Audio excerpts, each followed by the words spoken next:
Wilhelm Reich. Psicologia de massas e fascismo. Capítulo 5. Os pressupostos da economia sexual sobre a família autoritária, uma vez que a sociedade autoritária se reproduz. Com o auxílio da família autoritária, nas estruturas individuais das massas, a família tem de ser abordada e defendida pela reação política como a base do Estado, da cultura e da civilização.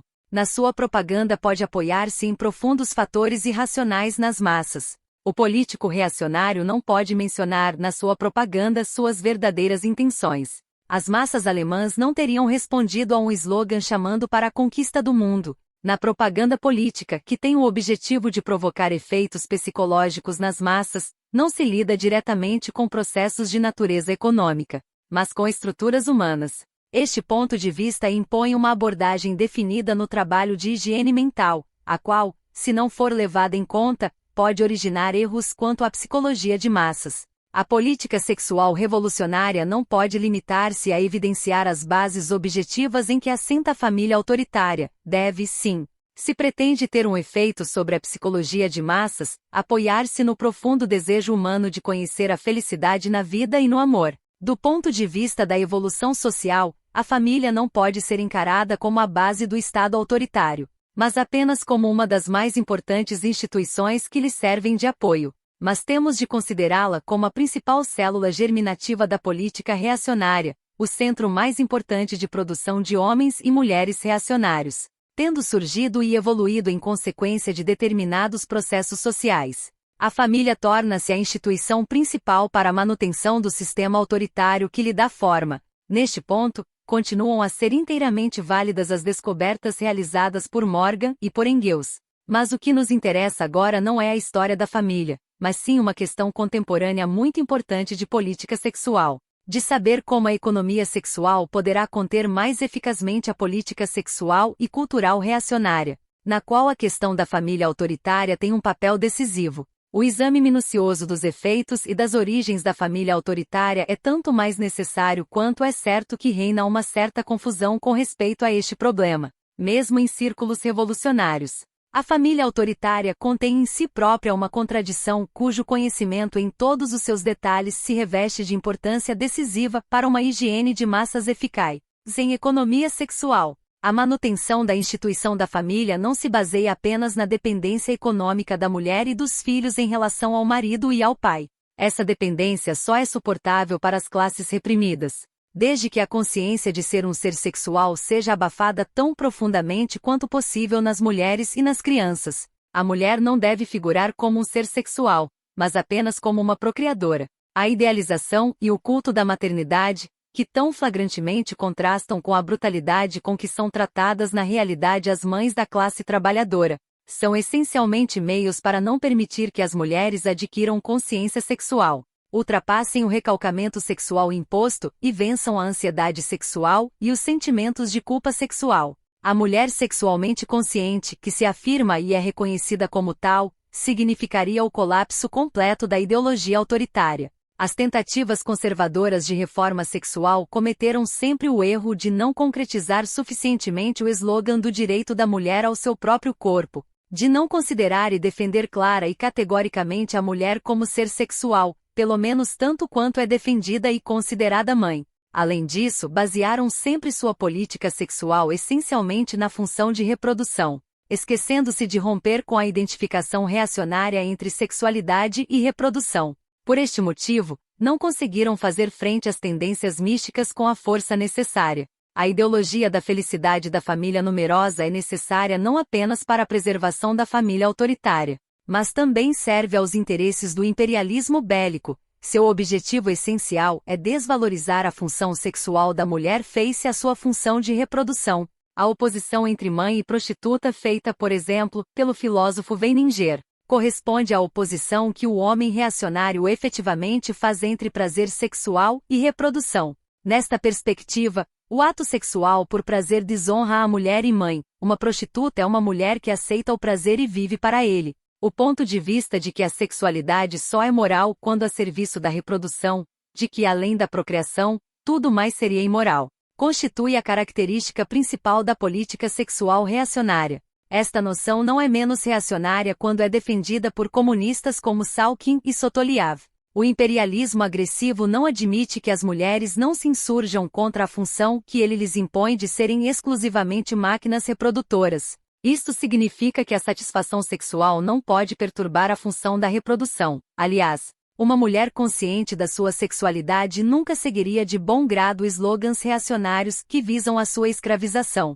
A preservação da família numerosa já existente é uma questão de sentimento social. A conservação dessa forma é uma questão de concepção biológica e de caráter nacional. A família numerosa deve ser protegida não por não ter o suficiente para comer, deve ser preservada como uma parte valiosa e indispensável do povo alemão. Valiosa e indispensável não apenas porque só ela garante a população no futuro, mas porque a moral e a cultura populares encontram nela o seu mais forte sustentáculo. A preservação da família numerosa já existente confunde-se com a preservação da forma da família numerosa porque estas duas questões são, na realidade, indissociáveis. A conservação da forma da família numerosa é uma necessidade nacional, cultural e política. Esta convicção é rigorosamente contrária à revogação do parágrafo 218 e considera que a gravidez deve ser inviolável. A interrupção da gravidez é contrária ao próprio sentido da família, cuja missão é precisamente a educação das novas gerações. Além do fato de que essa interrupção significaria a liquidação definitiva da família numerosa. Isto escrevia o Volkscher Beobacher em 14 de outubro de 1931. Assim, até para a questão do aborto, a chave é a política familiar reacionária, muito mais do que os fatores que até então tinham sido postos em destaque. Um exército de reserva industrial e carne para canhão para as guerras imperialistas. O argumento do exército de reserva perdeu quase totalmente a sua importância nos anos de crise econômica, quando havia vários milhões de desempregados na Alemanha e cerca de 40 milhões no mundo inteiro, no ano de 1932, quando a reação política repete sem cessar que a manutenção da lei do aborto é necessária no interesse da família e da ordem moral, quando o higienista social Grotian, que era social-democrata, toma, neste ponto, a mesma atitude que os nacional-socialistas, somos forçados a acreditar, como eles, que a família autoritária e as éticas moralistas são forças reacionárias de importância decisiva. Não podemos, portanto, pô-las de lado como se fossem irrelevantes. Trata-se da ligação das mulheres à família autoritária, como meios de reprimir suas necessidades sexuais. Trata-se da influência reacionária que essas mulheres exercem sobre os maridos. Trata-se do efeito seguro que a propaganda sexual reacionária exerce sobre milhões de mulheres sexualmente reprimidas e que suportam essa repressão.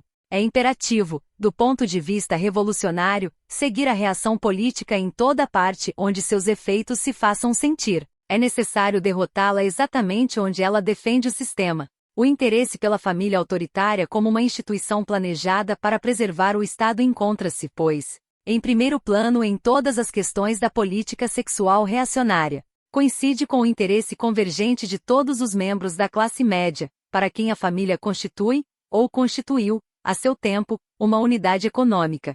É nesta perspectiva que a ideologia fascista vê o Estado e a sociedade, a economia e a política. É também esta perspectiva, determinada pelo antigo modo de economia da classe média baixa, que leva a sexologia reacionária a considerar o Estado como um todo orgânico. Para o assalariado da civilização moderna, família e modo de existência social não são coincidentes.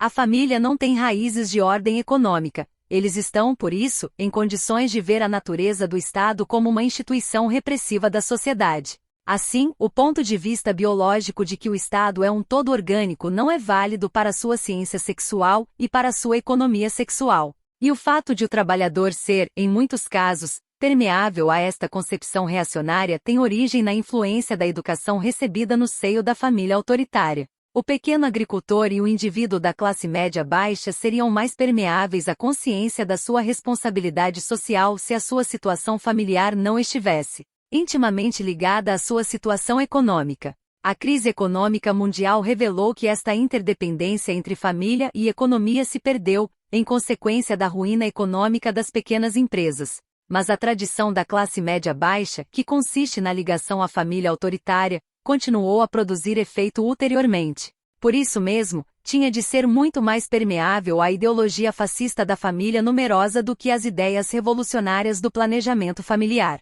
E isto se deve também, em grande parte, ao fato de o movimento revolucionário não ter esclarecido suficientemente estas questões e de não as ter colocado em primeiro plano. Por mais clara que seja essa situação, seria errado não a examinarmos em relação a outras situações que estão em contradição com ela. E chegaríamos, sem dúvida, a conclusões erradas se ignorássemos as contradições existentes na vida do homem sexualmente cerceado. Em primeiro lugar, deve-se a contradição entre o modo de pensar e sentir determinado pela moral sexual e a vida sexual concreta. Damos um exemplo: na região ocidental da Alemanha havia grande número de associações de planejamento familiar de caráter predominantemente socialista. Por ocasião da campanha de Wolf Kiel, em 1931, houve votações sobre a lei do aborto, tendo-se verificado que as mesmas mulheres que votaram no nacionalsocialismo ou nos partidos do centro eram pela revogação dessa lei, ao passo que os seus partidos a isso se opunham violentamente.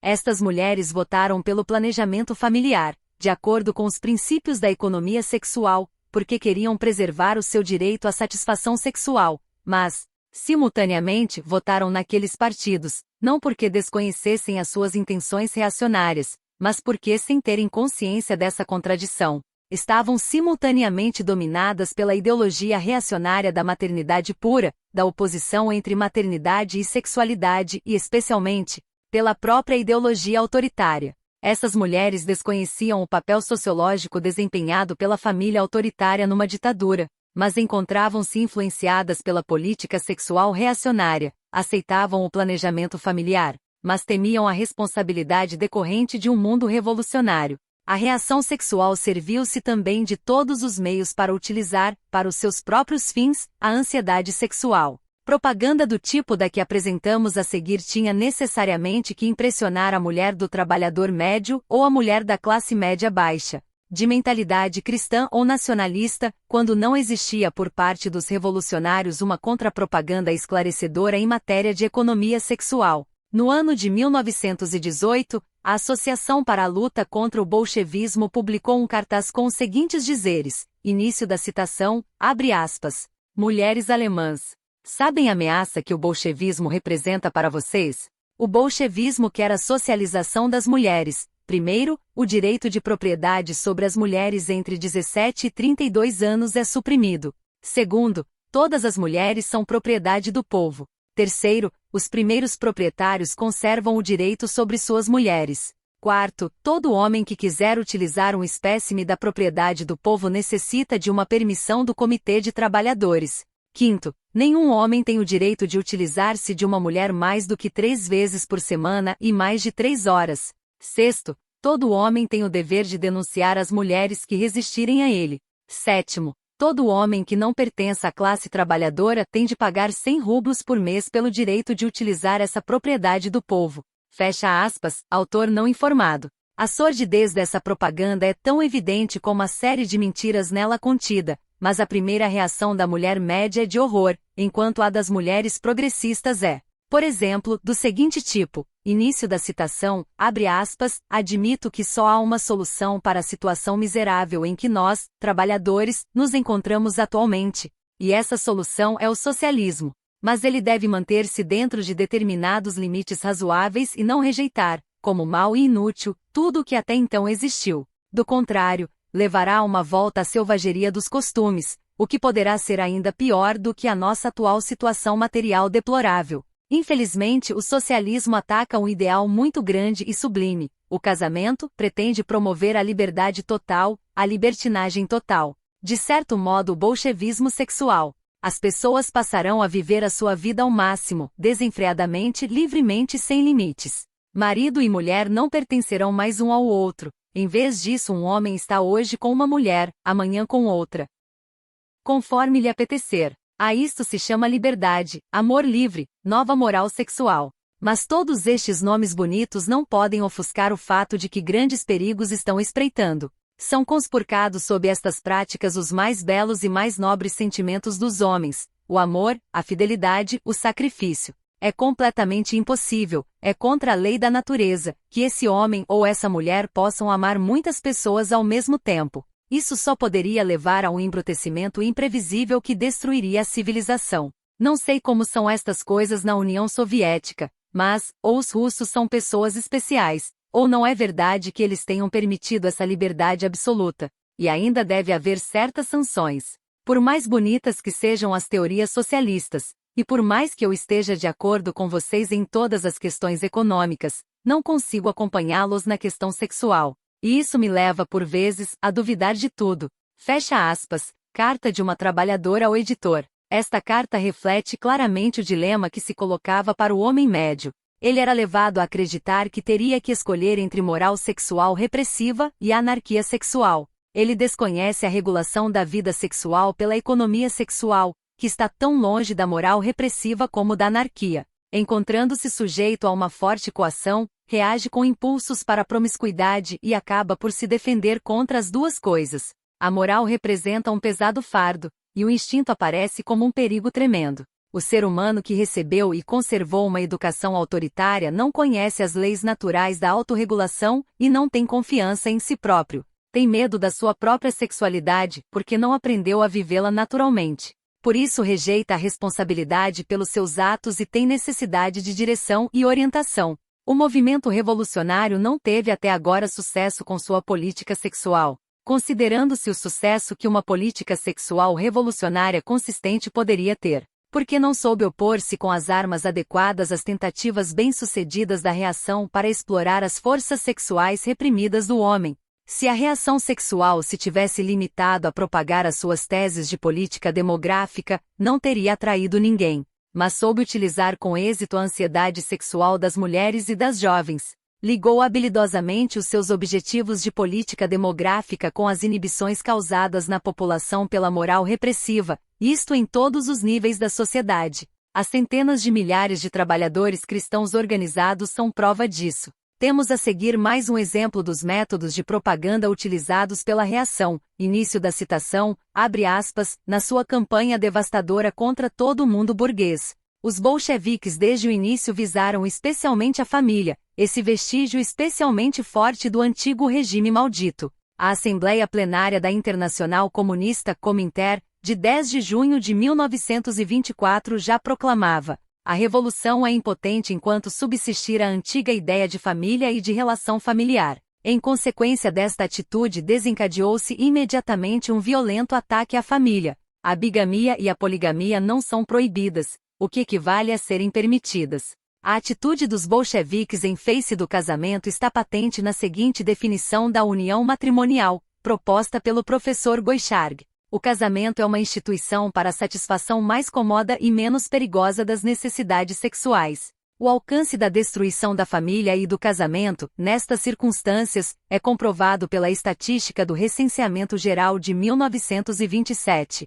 Escreve o Esvestia. O recenseamento constatou, em Moscou, numerosos casos de poligamia e poliandria. Frequentemente 2 ou mesmo 3 mulheres designam o mesmo homem como seu marido. Não nos devemos surpreender pelo fato de o professor alemão Selein descrever do seguinte modo as relações familiares na Rússia. É uma regressão total à organização sexual dos tempos pré-históricos, a partir da qual se desenvolveu o casamento e uma ordem sexual razoável no decorrer dos milênios. Fecha aspas, autor não informado. A vida conjugal e familiar obrigatória é também atacada e a liberdade absoluta nas relações sexuais é proclamada. A conhecida comunista Smidovitch estabeleceu um esquema da moral sexual seguida especialmente pela juventude de ambos os sexos. Primeiro, todo estudante da Universidade dos Trabalhadores, mesmo que seja menor de idade, tem o direito e o dever de satisfazer as suas necessidades sexuais. Segundo, quando uma jovem, seja ela universitária, trabalhadora ou apenas uma colegial, é desejada por um homem,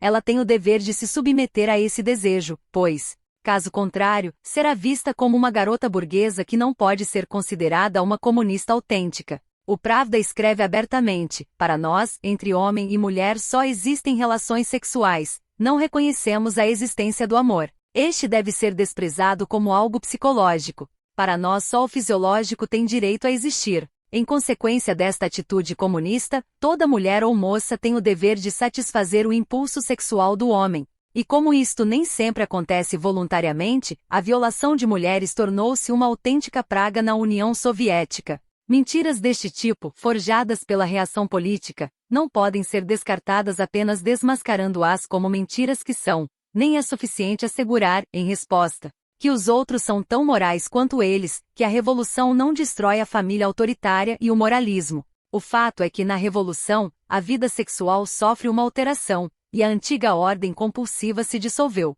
Não se pode negar este fato, assim como não se pode definir a posição correta em matéria de economia sexual se tolerarmos, no nosso próprio campo, concepções ascéticas sobre estas questões, deixando-as atuar livremente. Voltaremos a tratar detalhadamente deste assunto mais tarde. A política sexual daqueles que lutam para conseguir a verdadeira liberdade nesta esfera não conseguiu explicar, não uma ou duas vezes, mas muitas e muitas, e definir a regulação da vida sexual com base na economia sexual.